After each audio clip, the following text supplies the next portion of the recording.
और धतूरे का फूल,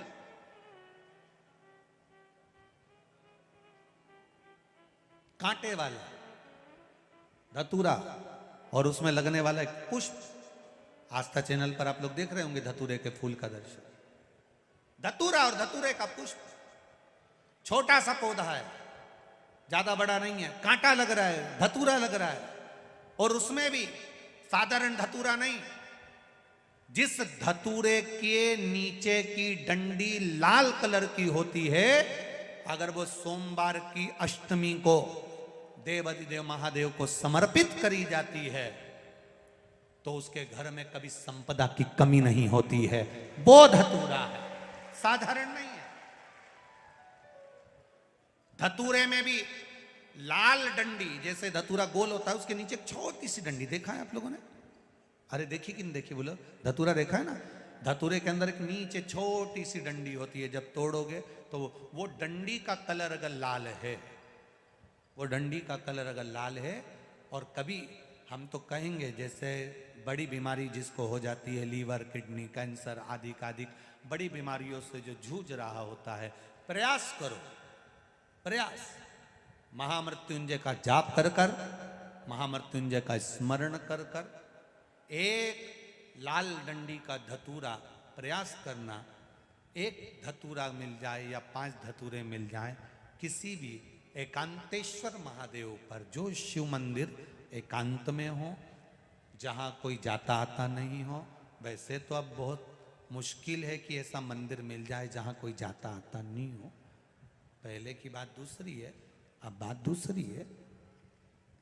फिर भी कहीं आप रोड पे से निकल रहे हो, एकांतेश्वर महादेव अगर आपका दिख जाए, बहुत बीमारियों से ग्रसित हो, तो भी महामृत्युंजय जाप का स्मरण कर कर या किसी विद्वत ब्राह्मण जन से महामृत्युंजय मंत्र का जाप कराकर या भगवान शिव के मंत्र का जाप स्वयं कर कर, वो भी ना बने तो पंचाक्षर मंत्र नमः शिवाय, षडाक्षर मंत्र ओम नमः शिवाय या श्री शिवाय नमस्तुभ्यम जप कर वो लाल डंडी का धतूरा 5 एकांतेश्वर महादेव को आप समर्पित कर सकते हो। रोग थम जाएगा, जो दवाई खाओगे वो शरीर को लगना प्रारंभ हो जाएगी और आप स्वस्थ होना प्रारंभ हो जाएंगे। अगर बड़ा रोग हो, व्यापार व्यवसाय नहीं चल रहा हो, नौकरी सर्विस नहीं मिल रही हो, बहुत तकलीफ हो, 7 बेलपत्री केसर को घिसकर चंदन बनाकर बेलपत्री पर बीच वाली पत्ती पर ओम लिखना है। दोनों पत्तियों पर भी एक आद्यशक्ति जगदम्बा के नाम की केसर की बिंदी लगाना है, दूसरे में श्री गणेश रिद्धि सिद्धि के नाम की बिंदी लगाना है। शिव जी पर समर्पित करते जाना, शंकर को चढ़ाते जाओ। सोमवार की अष्टमी के दिन भगवान शंकर को बेलपत्र समर्पित जरूर करना चाहिए, वो भी शाम के समय पर। आप लोग तो जानते होंगे कि सोमवार की जो अष्टमी होती है, शंकर और पार्वती के मिलन का दिन होता है। किसके मिलन का है? जम के बोलिए। शिव और पार्वती के मिलन का दिन होता है सोमवार की अष्टमी का दिन। साल भर में लगभग 4 या 5 सोमवार की अष्टमी पड़ती है, इससे ज़्यादा नहीं पड़ती। पर भाग्यशाली हो आप सब, अब की बार तो लाइन से 2 बार पड़ रही है, शायद एक 27 दिसंबर की पढ़ना चाहिए और एक 10 जनवरी की पढ़ना चाहिए, जहाँ तक ऐसा उम्मीद है। अभी देखा नहीं पंचांग, और ऐसा उम्मीद है कि 27 दिसंबर की पढ़ना चाहिए और 10 जनवरी की पढ़ना चाहिए, सोमवार अष्टमी। शिव और पार्वती के मिलन का दिन होता है सोमवार की अष्टमी। इसमें मां जगत जननी जगदम्बा अपनी 64 योगिनियों को लेकर शंकर भगवान के सामने नृत्य करती हैं जब सोमवार की अष्टमी पड़ती है। जैसे शिवरात्रि का महत्व होता है उसी तरह सोमवार की अष्टमी का महत्व होता है। जब 64 योगिनियां माता शंकर भगवान के सामने नृत्य करती हैं तब भगवान शिव उठकर खड़े होकर उन 64 योगिनियों को अपने हस्त कमल पर धारण करते हैं, और हस्त कमल पर धारण करते हैं तब उन 64 योगिनियों को लक्ष्मियां प्रदान करती हैं। लक्ष्मी माता को वो 64 योगिनियां दी जाती हैं। लक्ष्मी मैया उन 64 योगिनियों को भगवान विष्णु के पास लेकर जाती हैं। भगवान नारायण उन 64 योगिनियों को ब्रह्मदेव के पास लेकर जाते हैं। उन 64 योगिनियों को ब्रह्मा जी ब्रह्माणी को प्रदान करते हैं। ब्रह्माणी उस 64 योगिनियों को ले जाकर माँ जगतजननी आद्य शक्ति को देती हैं। आद्य शक्ति उन 64 योगिनियों को ले जाकर शिव को समर्पित करती हैं। शंकर भगवान की कथा कहती है सोमवार की अष्टमी पढ़ने वाले दिन अगर बेलपत्र पर केसर का भाग लगाकर ओम लिखकर केसर का ही तिलक लगाकर माँ आद्यशक्ति गणेश जी रिद्धि सिद्धि के नाम से 7 बेलपत्र शिव को समर्पित कर लाल वस्त्र में उसको बांधकर, जिसका व्यापार व्यवसाय या नौकरी सर्विस नहीं हो, बहुत कष्ट चल रहा हो, बहुत जिंदगी में दुख चल रहा हो, उसको 1 महीना रख कर देखो, बाबा लाइन लगा देगा आपकी संपदा की ओर, आपका हाथ पकड़ देगा।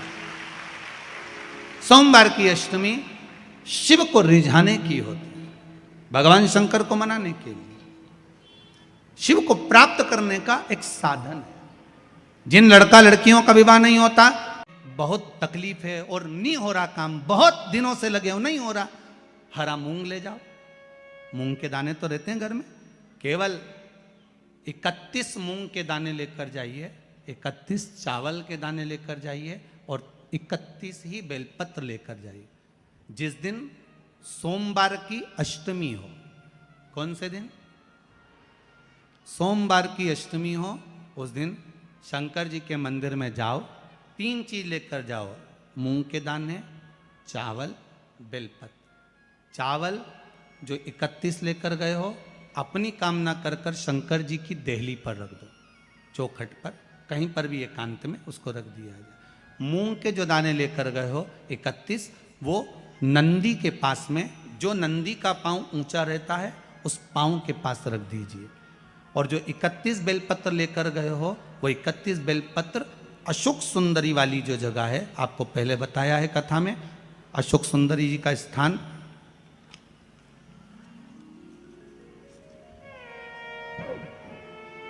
ये शिवलिंग, ये जलाधारी जहाँ से पानी बहता है, उसके बीच में एक मोटी सी लाइन होती है, जो शंकर भगवान की छोटी लड़की अशोक सुंदरी का स्थान है।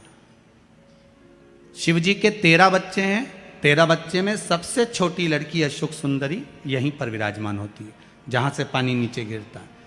प्रत्येक शिवलिंग के सामने एक मोटी सी लाइन होगी, उस मोटी सी जो लाइन है अशोक सुंदरी, वहाँ पर जो 31 बेलपत्र लेकर गए हो, अपनी कामना कर कर पीला चंदन लाल चंदन लगाकर उस पर समर्पित करते जाओ। उसकी डंडी जहाँ से पानी बहता है उस ओर होना चाहिए। आप निवेदन कर कर देखो, एक सोमवार की अष्टमी पर कर कर देखना, दूसरी सोमवार की अष्टमी आएगी, अपने आप आपका काम हो गया होगा।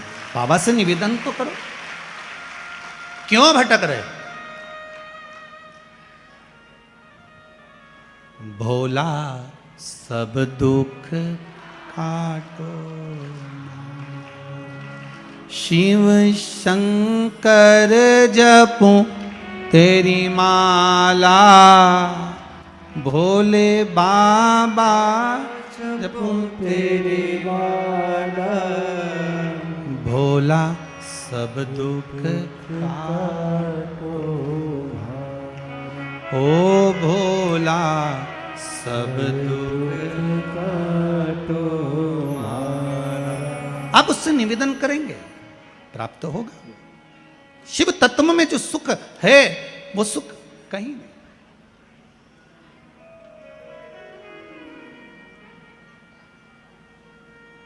एक मात्र शिव मंदिर में झाड़ू लगा रही हैं अहिल्याबाई, साधारण सा भाव है, केवल एक झाड़ू। कई लोग कहते हैं महाराज जी, आप कहते हो मंदिर में जाकर झाड़ू लगाओ, पोछा लगाओ, तो जो हमने मंदिर में रख रखा है, स्वीपर आदि कादिक जो भी सेवा करने वाला है, काम करने वाला है, वर्कर है, वो कर रहा है, तो हम क्यों करें? अरे भाई एक बात याद रखना, आप सबसे पूछना चाहूंगा, आप लोग कहते हो कि मंदिर की सफाई जो वर्कर रखा है उसे करना चाहिए, मंदिर की सफाई जो पुजारी रखा है उसको करना चाहिए। मैं आपसे पूछना चाहता हूं कि आपके घर में जो तिजोरी है, दिवाली पे उसकी सफाई कौन करता है? नौकर करता है? अरे बोलते तो जाओ। नौकर करेगा? नहीं। वर्कर करेगा? नहीं। स्वीपर करेगा? नहीं। तिजोरी की सफाई कोई दूसरा नहीं करता, तिजोरी की सफाई हमें करना होती है। उसी तरह मंदिर की सफाई ना पुजारी करे ना कोई वर्कर करे, जो दर्शन करने जाए वो करे, क्योंकि ये तिजोरी है हमारी, ये तिजोरी है हमारी, यहां से हमें मिलता है, ये मेरा देव अधिदेव महादेव देता है। श्री शिवाय नमस्तुभ्यम। सभी माताओं, बहनों और भक्तजनों से हाथ जोड़कर निवेदन है कि अगर आप इस वीडियो को YouTube पर देख रहे हैं तो इसे लाइक करें और हमारे चैनल को सब्सक्राइब करना न भूलें। भविष्य में आने वाले वीडियो की जानकारी के लिए बेल आइकॉन दबाएं। कमेंट बॉक्स में हर हर महादेव अवश्य लिखें और इस पुण्य के कार्य में अपने दोस्तों और परिवार को भी शामिल करें। इस वीडियो को उनके साथ शेयर करें ताकि वे भी इसे सुनकर लाभ उठा सकें। श्री शिवाय नमस्तुभ्यम। हर हर महादेव।